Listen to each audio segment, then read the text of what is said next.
त्याचा सगळा माज उतरवून हरलेलं बघायचं होतं त्याला।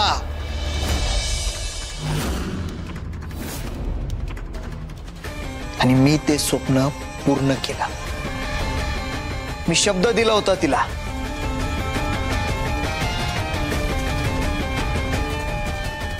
आणि धैर्य मुजुमदारचा शब्द म्हणजे विषय एंड।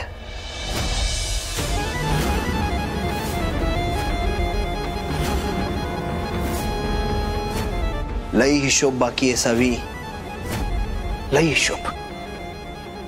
आणि तुला तर चांगलं माहिती आहे, हा धैर्य मुजुमदार हिशोब ठेवत नाही, हिशोब करतो।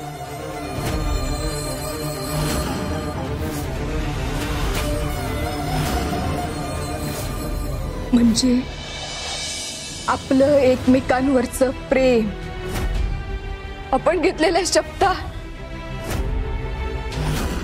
माझ्यासाठी तुम्ही तुमच्या घरच्यांशी बांधलेला, तुमचं स्वतःचं घर सोडून आलेला, भाऊंचं स्वप्न पूर्ण करण्यासाठी जो त्याग केला, कष्ट केले, मला मनवणं, माझी काळजी घेणं, माझ्यासोबत स्वप्न बघणं, सगळं नाटक।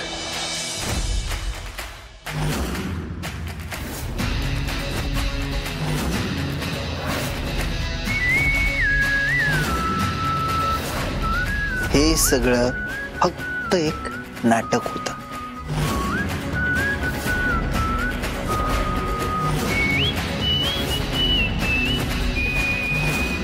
खरं तर मी तुझ्यावर कधी प्रेम केलंच नाही। मी एक वेळ खड्ड्यात पडेल, पण तुझ्यासारख्या पोरीच्या प्रेमात नो चान्स। अगं धैर्य मुजुमदार आहे मी, धैर्य मुजुमदार। अशा ऐऱ्या गैऱ्या पोरीच्या प्रेमात पडणार आहे का?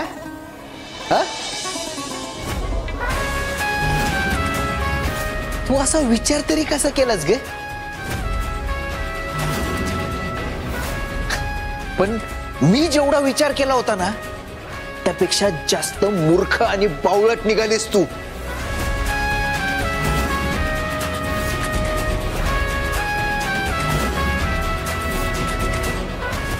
हा, पण त्यात तुझीही काही चूक नाहीये म्हणा।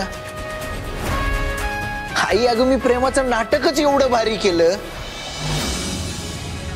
की जेवढा विचार केला होता त्यापेक्षा जास्त आंधळी झाली माझ्या प्रेमात।